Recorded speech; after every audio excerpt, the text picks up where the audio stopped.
Bismillahirrahmanirrahim. Assalamualaikum warahmatullahi wabarakatuh.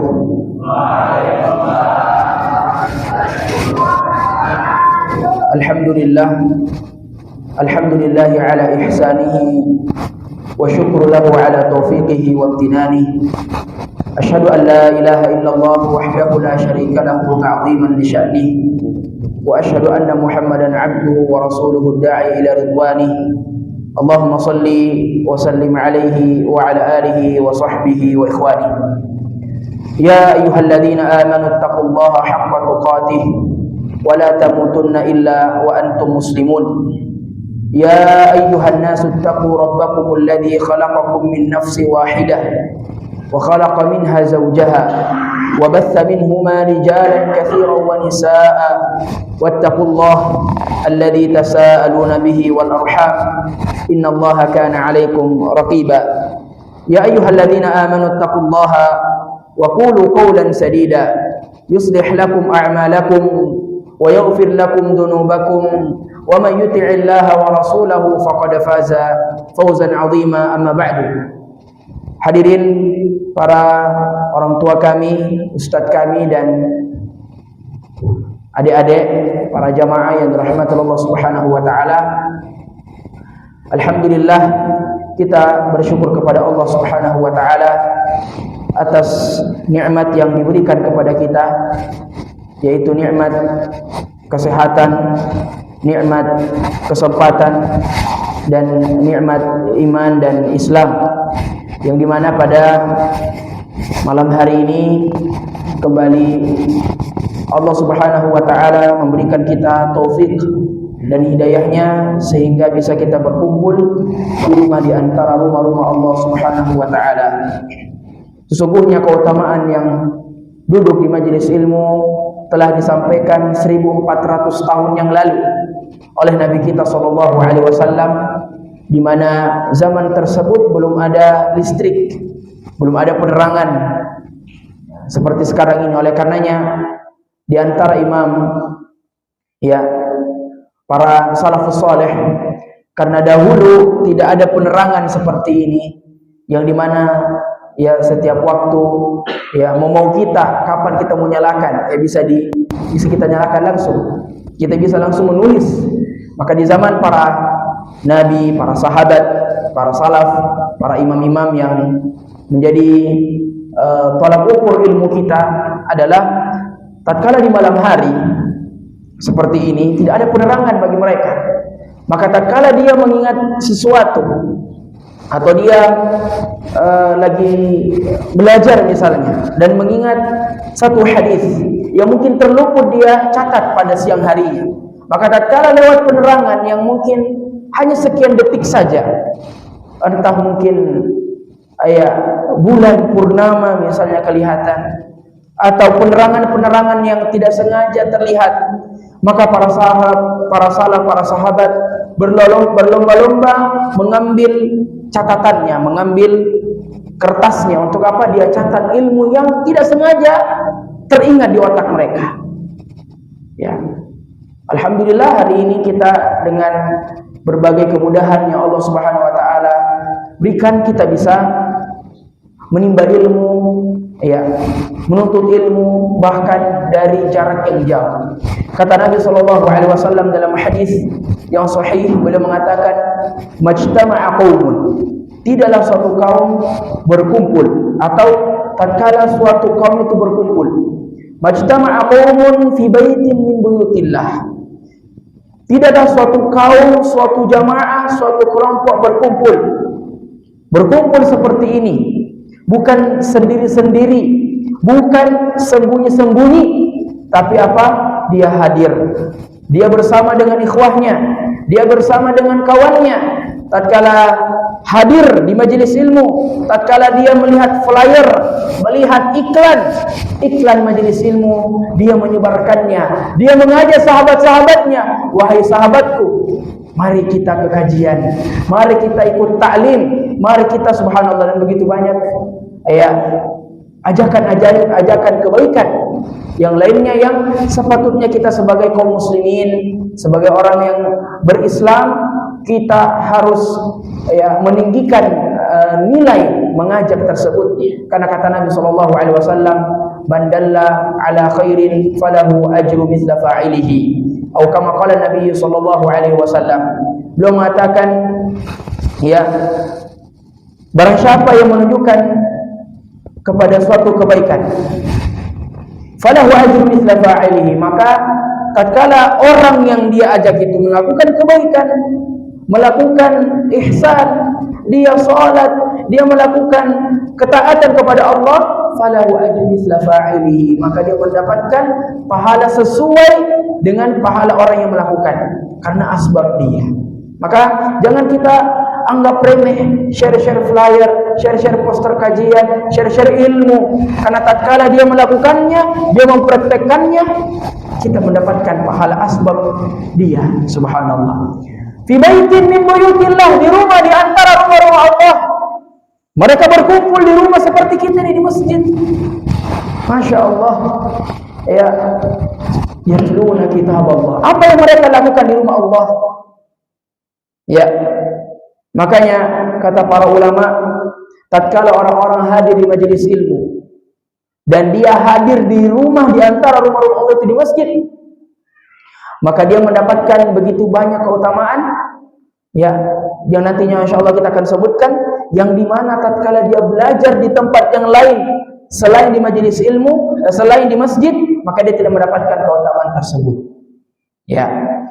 Fi baitin min buyutillah yatluna kitab Allah, dia membaca kitab Allah, dia membaca Al-Quran. Tentunya di ta'lim kita akan sebutkan perkataan Allah, perkataan Rasulullah, karena agama Islam ini agama dalil.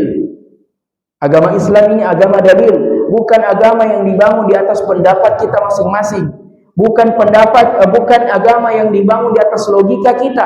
Maka tatkala dia tidak sesuai dengan logika kita mengatakan saya tidak bisa melakukannya karena tidak sesuai dengan apa yang saya pikirkan.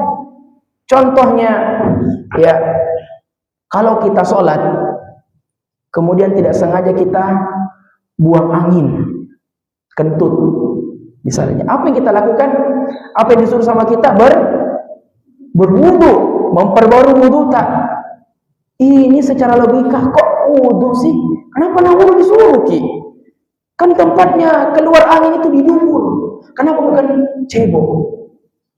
Subhanallah, masalah seperti ini logika kita sudah kalah. Masalah kentut, masalah kotoran mengalahkan logika kita. Maka agama kita ini tidak bisa dibangun di atas logika, harus dibangun di atas dalil. Qala Allah wa qala Rasul ala fahmi salafi al-ummah. Wa yatadarasuna fima bainahum. Dan dia saling memberikan faedah. Bukan saja saya memberikan faedah kepada kita semua, tapi kita juga memberikan faedah kepada saya. Kita sama-sama belajar. Illa nazalat alaihi musakinah. Yang pertama, keutamaan yang hadir di majelis ilmu, yang duduk di rumah di antara rumah-rumah Allah untuk mendengarkan kajian, untuk mendengarkan ceramah, untuk mendengarkan pengajian, akan diturunkan ketenangan. Ada ketenangan. Oleh karenanya, tatkala kita berada di rumah di antara rumah-rumah Allah, manfaatkan untuk kita beramal saleh. Karena kenapa? Kita ini memiliki masa semangat melakukan amal dan memiliki masa kita tidak semangat melakukan amalan saleh. Oleh karenanya, kalau kita di rumah di antara rumah-rumah Allah, iman kita ini makin naik. Maka jangan sampai kita keluar dari rumah Allah, selesai kajian, selesai ta'lim, turun lagi iman. Tak, kenapa? Karena tidak dipertahankan itu ilmu. Ilmu hanya sebatas di masjid saja, tidak disampaikan kepada mama tak, tidak disampaikan kepada istri tak, tidak disampaikan kepada bapak tak, tidak disampaikan kepada nenek tak dan keluarga tak. Karena kata Allah Subhanahu wa taala, ya ayyuhalladzina amanu qu anfusakum wa ahlikum nara. Wahai orang-orang yang beriman, jagalah diri kalian. Allah pertama menyuruh menjaga diri tak semua. Wa ahlikum nara, dan keluarga kalian. Keluarga tak juga disuruh untuk apa? Untuk menjaga dirinya dari api neraka. Tapi kata Allah dalam ayat yang lain, kita disuruh memperbanyak kesabaran tatkala apa? tatkala kita mendakwahi keluarga, menyampaikan kepada keluarga. Wa'mur ahlaka bis-shalati wastabir 'alaiha. Sampaikanlah, ya, wahai Ibrahim, sampaikan kepada keluargamu untuk melaksanakan salat. Wastabir 'alaiha. Subhanallah, kalau kita lihat dari sisi bahasa, dari kata sabara yasbiru, bersabar. Tapi ini sabara yastabiru, kesabaran tingkat tinggi. Harus ada kesabaran. Wa ghasyiyatuhumur rahmah, kemudian keutamaan yang kedua, akan diberikan rahmat, diturunkan rahmat oleh Allah Subhanahu wa taala. Kenapa Allah menurunkan rahmat? Karena Allah ridha atas apa yang kita lakukan, ya. Maka di antara cara untuk mengundang rahmat Allah Subhanahu wa taala adalah melakukan apa yang diperintahkan olehnya, ya. Wa hafathumul malaika, dan inilah keutamaan yang tidak didapatkan di tempat yang lain selain di rumah Allah. Ikuti kajian tapi live streaming atau via video dan seterusnya. Kita tidak dapatkan kenikmatan ini, kita tidak mendapatkan keutamaan ini. Apa itu? Datang malaikat. Kita tidak melihat malaikat sekarang. Ada yang bisa lihat malaikat sini? Tidak ada. Karena malaikat makhluk gaib, tapi kita yakin Ahlus Sunnah wal Jamaah, ya, di antara akidahnya, di antara keyakinannya adalah mempercayai malaikat. Ya, malaikat memiliki sayap. Maka kata Nabi SAW, innal malaikata la tada'u ajnihataha ala tullabil ilm. Sesungguhnya malaikat itu turun dan mengempakkan sayap-sayapnya di atas kepala para penuntut ilmu, ridwan alaihim, karena malaikat juga ridha dengan mereka. Ya, berapa sayapnya malaikat Jibril? Berapa sayapnya malaikat Jibril? 600, Masya Allah. Situ mi'ati junah. Ya.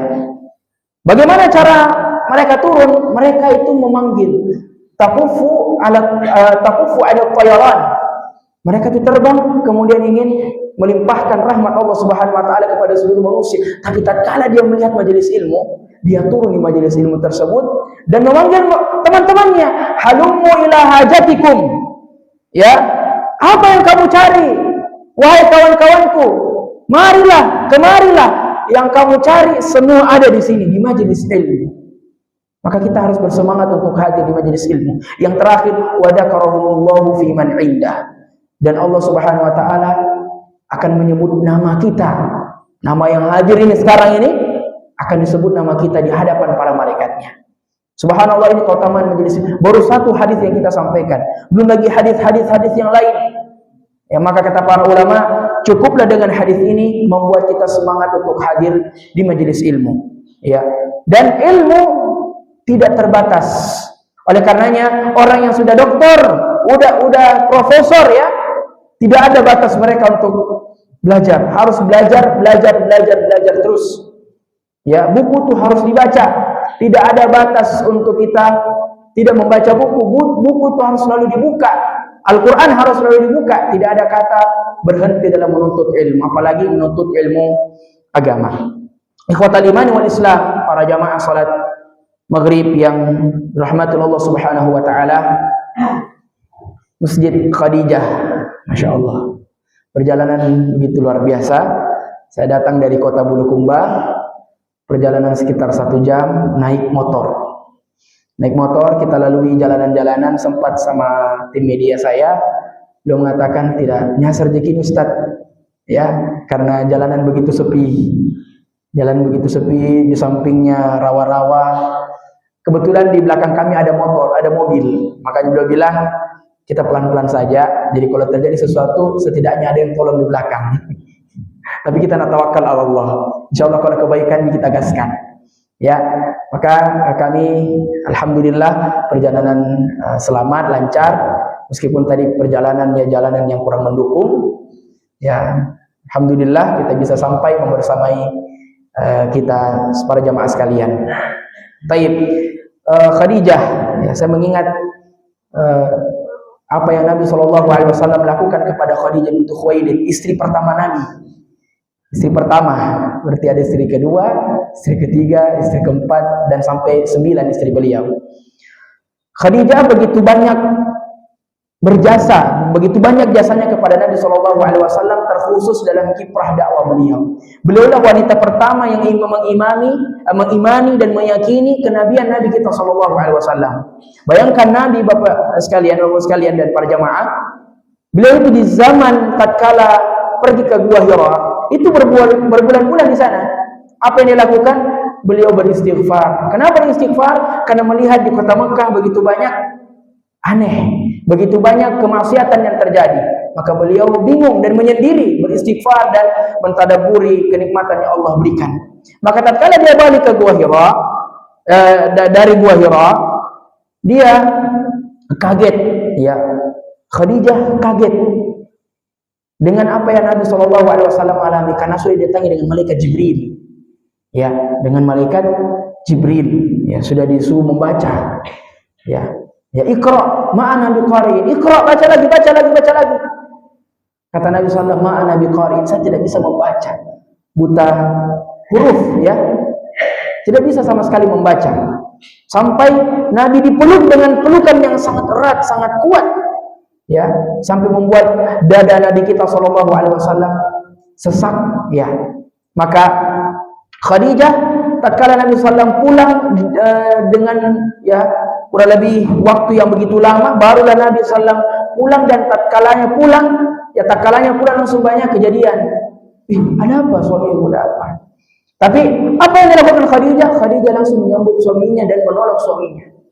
Saya di sini tidak ada ibu-ibu, kita mesti ibu-ibu sedikit, ya. Ya, jadi kita tuntun juga istri kita, ya, untuk selalu menyambut kita, ya. Khadijah radhiyallahu taala anha menyambut Nabi sallallahu alaihi wasallam langsung tanpa bertele-tele, tidak bertanya, "Ini dari mana ini, berbulan-bulan baru datang, pasnya datang bikin masalah." Khadijah tidak mengatakan seperti itu.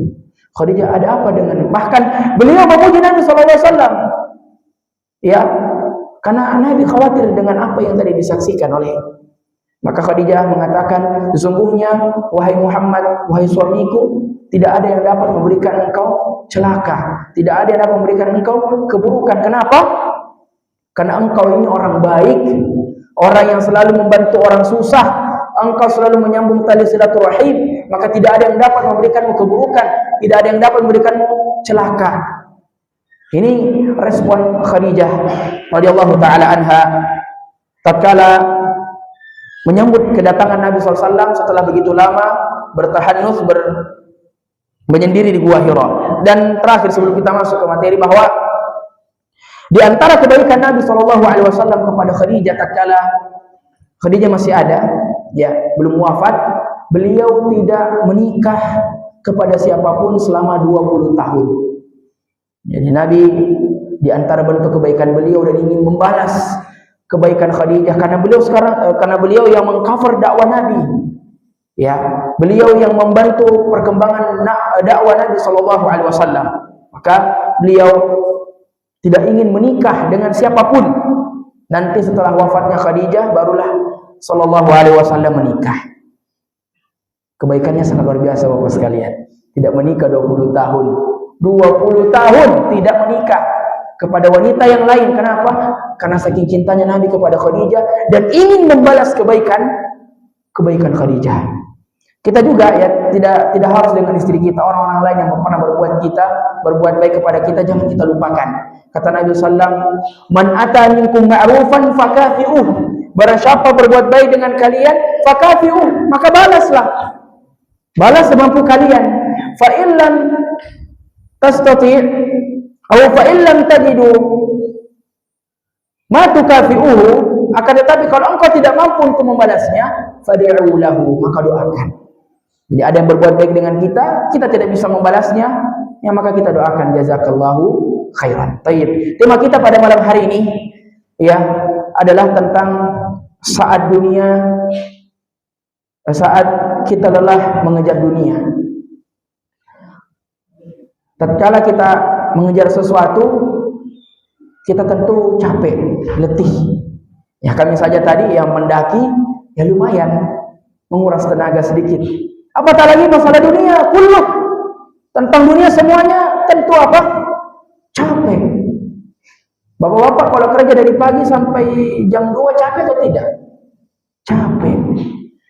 Adik-adik, para anak-anak muda, main futsal 4 jam, capek atau tidak? Capek. Satu kapan capek nih? Yang lainnya masih kuat Ustaz.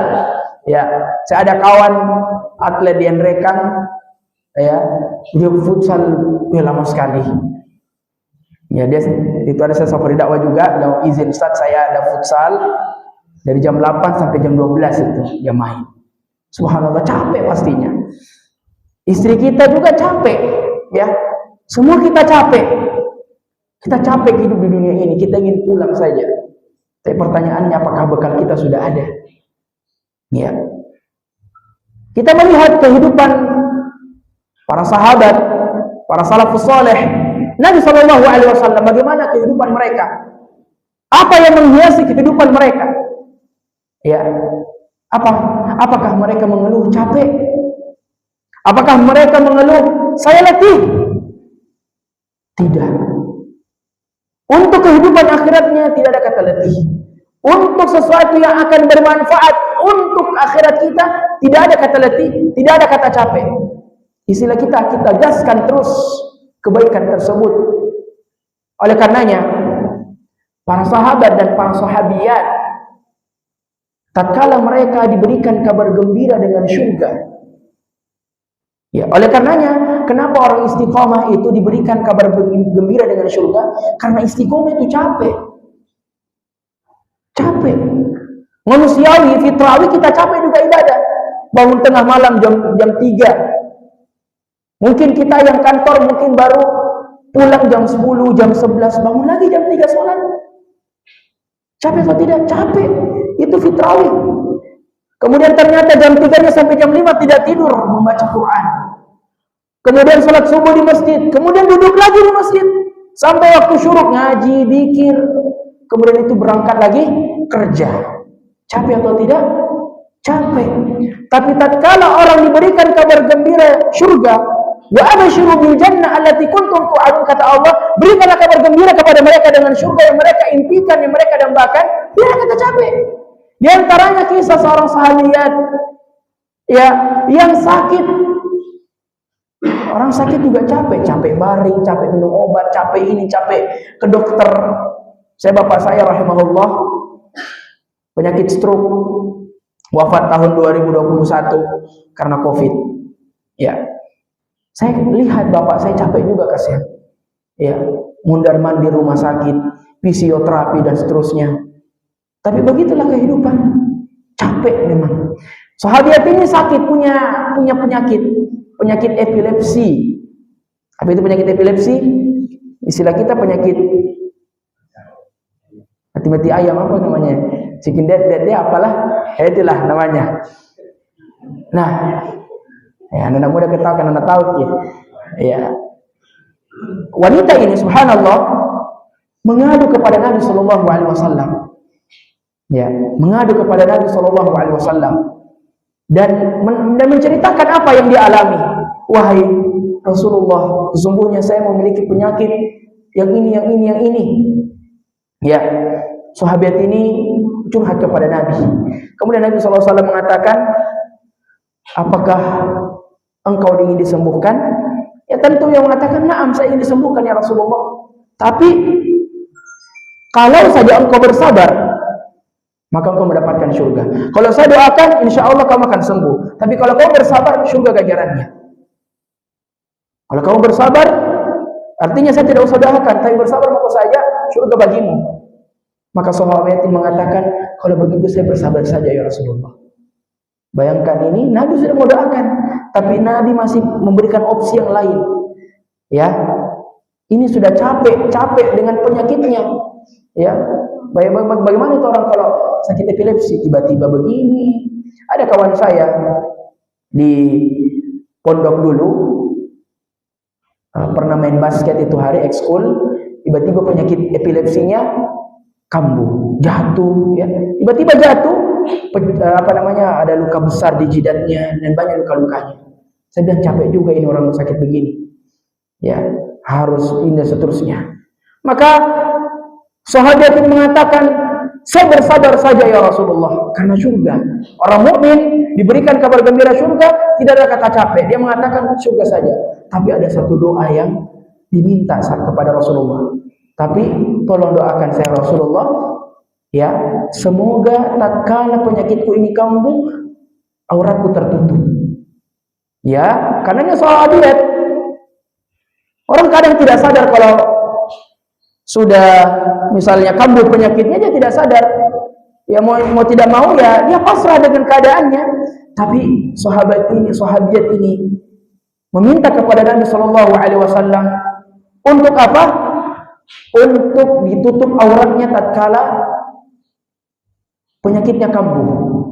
Ya, ini orang sakit, orang sudah capek, tapi masih minta surga, masih bisa bersabar. Ya, maka kita secara umum tentunya capek dengan kehidupan kita. Tadi kata Allah Subhanahu wa taala, "Wala tansa nasibaka minad dunya." Jangan engkau lupa bagianmu untuk dunia. Ya. Tapi sekarang kebalik.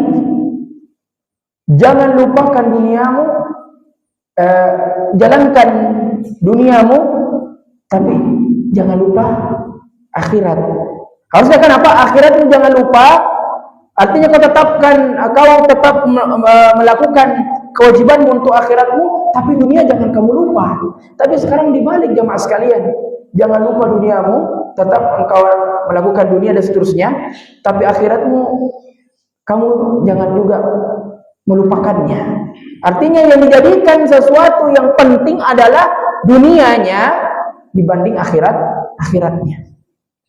Kalau kita lihat telepon orang tua gimana kepada anaknya yang merantau, nak jangan lupa makan ya, makan yang bergizi nak, jangan lupa belajar baik-baik ya, jangan lupa belajar baik-baik, merojak baik-baik, jangan lupa itu makananmu pas begini, nanti diakhirkan apa? Jangan lupa sholatnya diakhirkan bapak. Harusnya apa? Nah, itu motor yang bapak belikan harus 5 waktu di masjid selalu terparkir. Nah, itu handphone yang bapak belikan harus selalu 24 jam hanya kajian yang kamu buka, hanya ilmu-ilmu bermanfaat yang kamu share. Nah, itu uang yang bapak berikan, yang bapak selalu kirimkan tiap bulan, gunakan untuk sedekah. Tapi tatkala kamu pulang, jangan lupa kumlot. Jangan lupa mumtaz. Jangan lupa peringkat 1 ya. Itu seharusnya kita katakan sama anak kita. Sekarang kalau kita berpesan dengan anak kita apa? Nah, belajar kau baik-baik. Harus ke peringkat 1. Nah, awas kau melanggar. Nah, ini nanti terakhirnya jangan lupa sholat. Sholatnya diakhirkan, akhiratnya diakhirkan, dunianya diutamakan. Harusnya dibalik. Harus seperti ini, harus agamamu selalu dan seterusnya. Tapi kamu pulang jangan lupa bawa kumlot. Jangan lupa bawa peringkat 1. Jangan lupa bawa sertifikat berprestasi. Ini yang mantap. Seorang mukmin harus berlomba-lomba dalam kebaikan dan kebaikan secara umum. Kita juga tidak dituntut untuk selalu tawadhu, selalu merendah diri, ya. Tapi kita juga dituntut untuk berlomba dalam kebaikan. Tapi berlomba dengan kebaikan itu ada kadarnya. Tidak semua kebaikan, apalagi kebaikan yang bentuknya untuk dunia, kita semua kejar. Tidak diingat lagi akhiratnya. Dilupa akhiratnya. Yang diingat hanya dunianya terus. Maka hadirin para jamaah sekalian dirahmati Allah Subhanahu wa taala, dari sekarang kita agendakan banyak program-program yang mentazkiyah diri kita di rumah kita. Anak-anak kita ajarkan sholat, ya, kita ajarkan mereka surah Al-Fatihah. Dan ini juga kata Nabi sallallahu alaihi wasallam, idza mata ibnu adam inqata'a amaluhu illa min salas. Ya, karena dominan yang hadir di sini bapak-bapak, ya, maka kita menjadi rijal, pemimpin dalam rumah tangga, ar-rijalu qawwamuna 'alan nisa. Tentu nasihat ini bagi saya pribadi dan juga kita semua. Usahakan yang mengajarkan bacaan Quran itu, yang pertama kali mengajarkan kepada anak kita bacaan Quran adalah kita sendiri. Jangan orang lain.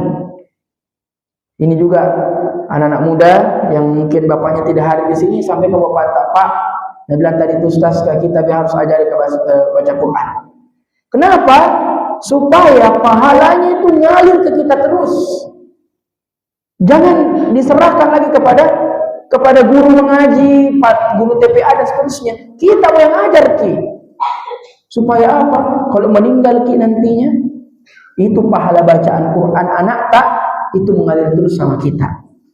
Ya, bukan lagi ke bapak TPA. Jadi kalau misalnya bapak TPA yang ajarkan dia meninggal, pahalanya tetap ke beliau, bukan ke kita. Padahal kita yang capek-capek rawat dari kecil. Nah, kenapa pahalanya tidak sampai ke kita? Ya, jadi marilah kita yang ajarkan anak kita Al-Quran. Ya, kita ajarkan anak kita tentang agama ini, bukan lagi orang-orang lain. Sehingga tatkala kita wafat, selain doa mereka, juga pahala bacaan Quran mereka mengalir ke kita. Apatah lagi kalau anak itu sudah menjadi penghafal Quran, sudah menjadi orang-orang yang dekat dengan Al-Quran, dan itu asbab kita, maka pahala kita tetap mengalir tatkala kita sudah wafat. Hadirin para jamaah yang dirahmati Allah Subhanahu wa taala. Maka dari itu dunia ini terlaknat. Inna dunya mal'unah, mal'unun wa ma fiha illa dzikrallahi wa ma wala. Sesungguhnya dunia ini terlaknat. Apa lawannya laknat? Apa kira-kira lawannya laknat? Rahmat.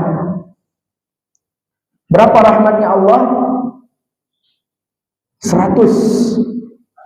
Tapi hanya satu yang diturunkan di dunia, 99-nya di surga. Semua di dunia ini terlaknat.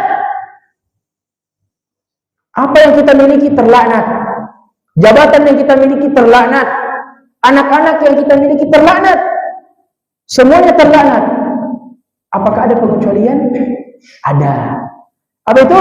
Illa dzikrallahi, kecuali yang mengingat Allah. Anak itu yang tadinya, keturunan itu yang tadinya terlaknat, tapi kita sering ingatkan dia untuk kembali kepada Allah, menjadi ya orang-orang yang diliputi dengan rahmat Allah Subhanahu wa taala. Harta yang tadinya asalnya terlaknat, tapi kita sering sedekahkan. Ya, ada pembangunan masjid, kita yang sodorkan harta kita. Ada begini-begini, ada yang butuh pertolongan, kita yang berikan sedekah. Illa dzikrallahi, kata Nabi sallallahu alaihi wasallam, wa ma wala, dan amalan-amalan saleh.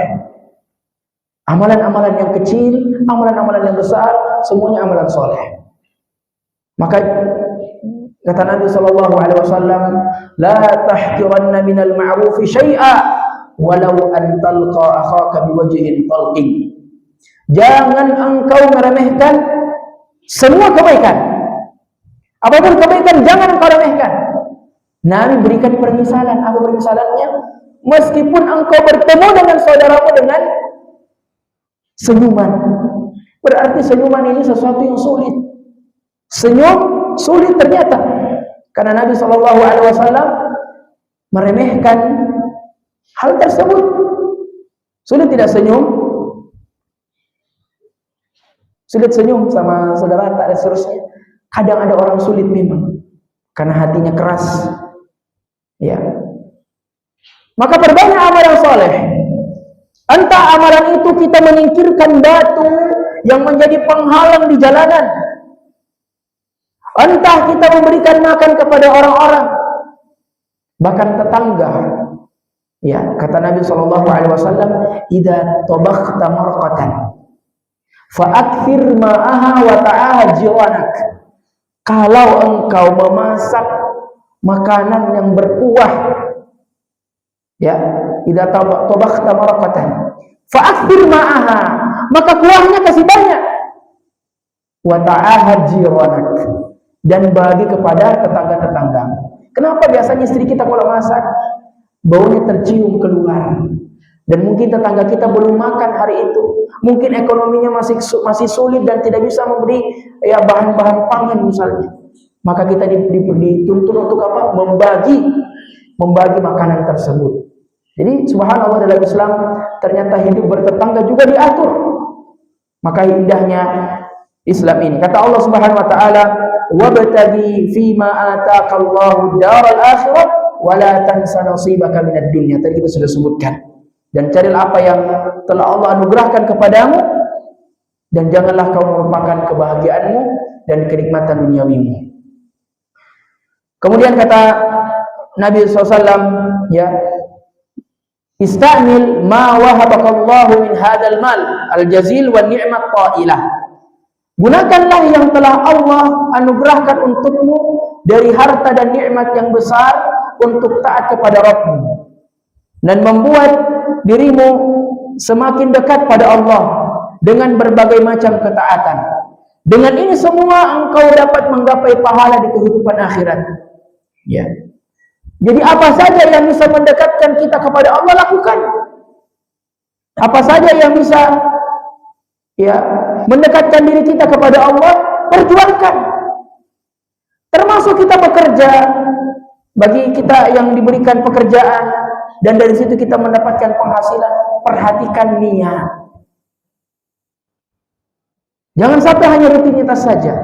Kita niatkan kita kerja untuk menafkahi istri kita, untuk menafkahi anak kita. Insya Allah letih kita, capek kita bernilai pahala di sisi Allah. Ya, jadi perbaharui niat kita. Karena asalnya semua boleh.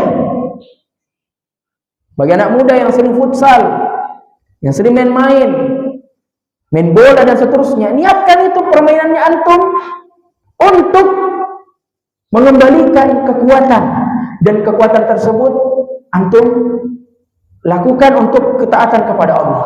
Maka main bola antum tadi, main futsal antum tadi berpahala. Makan, kita sering makan apa saja, durian, rambutan. Sekarang lagi musim rambutan ya. Di sini banyak, masya Allah. Ada kebun coklat, ada kebun jagung, ada kebun buah, ada semua, pisang apa segala macam. Ya, tapi saya tidak bisa dibungkus. Semua kita bisa makan, tapi tatkala makan itu ada niatnya untuk mengembalikan kekuatan kita untuk mendekatkan diri kepada Allah, maka itu berpahala. Ya, maka jangan sampai letih kita hanya sekadarnya saja. Kita sudah capek-capek ternyata tidak berpahala. Kita inginin seorang mukmin tatkala beramal dia bijak dalam beramal. Dia melakukan suatu amalan tapi berputar pahalanya terus menerus. Jadi kawan sekalian, para jamaah yang dirahmati Allah Subhanahu wa taala,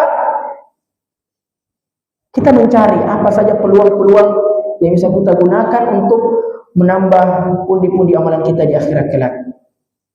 Kemudian juga jam berapa masuk Isya?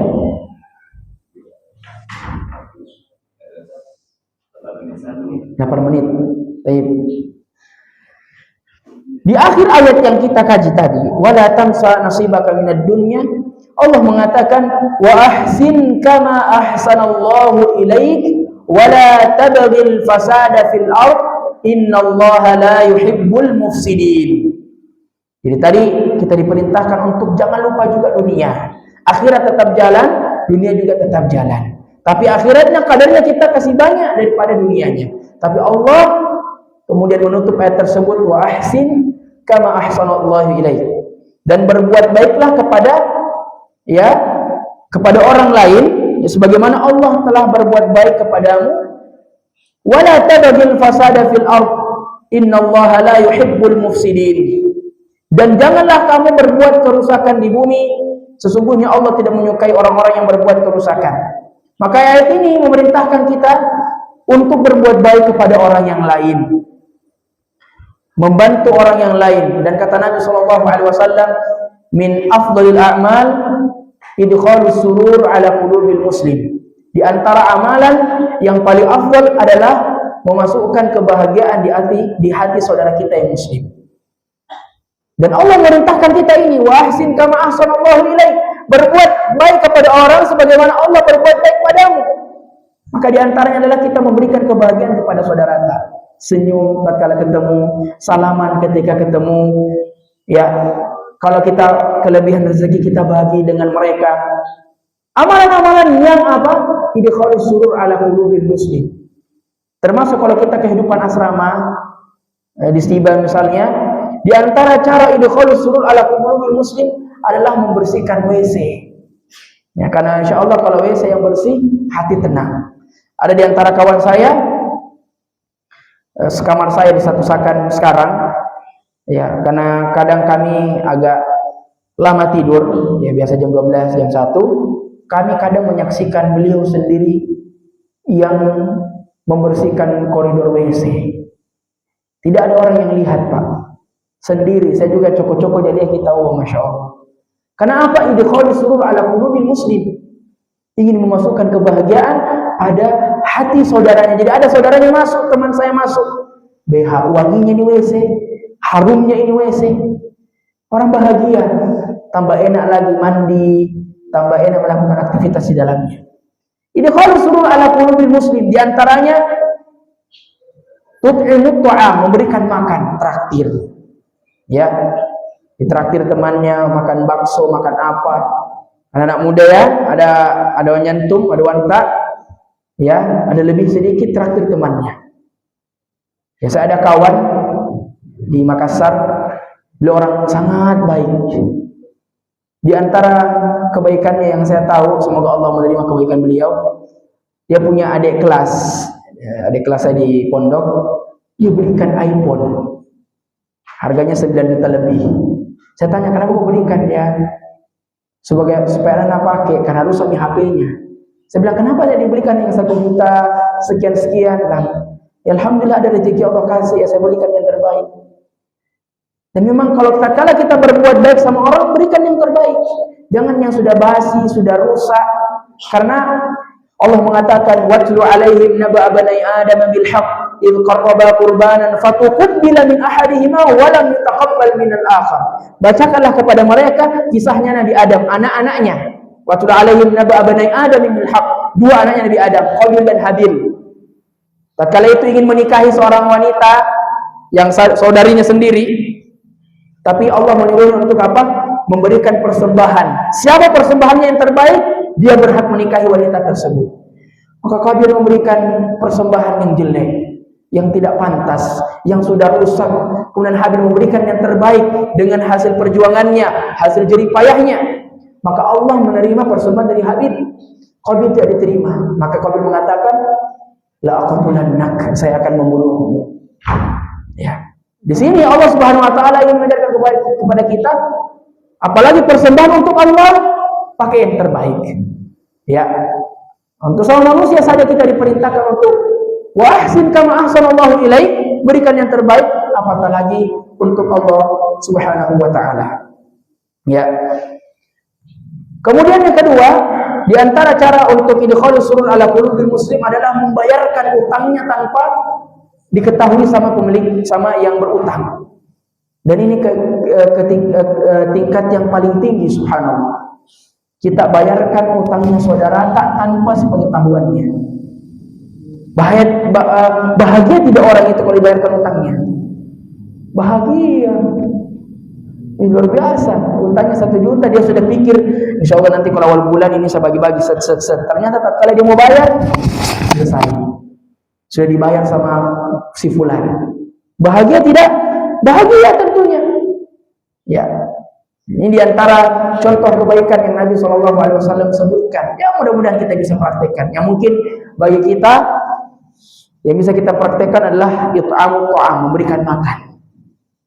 Ya, memberikan makan. Di antara yang saya suka kalau safari dakwah seperti ini di kampung-kampung, ya, setelah taklim itu ada makan-makannya.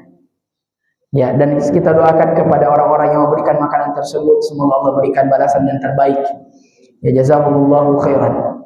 Ini bukan kode, ya, bukan di kode ini. Tapi saya bahagia sekali. Kenapa? Karena setelah taklim kita duduk sama-sama lagi, ya, bisa cerita lagi, bisa ngobrol lagi. Kalau langsung pulang kan nggak bagus juga, ya. Maka ikhwatal iman wal Islam, a'azakumullah taala jami'an. Maka pada akhirnya kita pun akan kembali kepada Allah. Setelah kehidupan yang begitu panjang, kata Nabi sallallahu alaihi wasallam, a'maru ummati ma baina 60 ila 70 wa aqallu man yajuzu dzalik. Umur umatku hanya 60-70 tahun saja, dan sedikit yang melewati itu. Umur kita hanya 60-70 tahun. Maka ada ulama mengatakan, tatkala kita sudah masuk di umur 40 tahun, ini sudah peringatan dari Allah. Umur 40 tahun, ini sudah peringatan dari Allah. Peringatan pertama, untuk meninggalkan maksiat, fokus beribadah sama Allah. Ya. Peringatan kedua, persiapan untuk di umur 60-70 itu. Ya, dan rata-rata mungkin kita sini sudah umur 50, 60, 70. Tatkala ada yang lewat dari 70 tahun, maka bersyukur.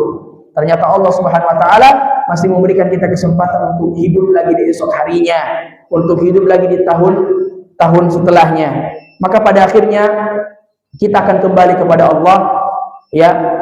Dan kita berdoa kepada Allah Subhanahu wa taala tatkala kita dicabut nyawanya, dicabut dengan halus, dengan enak.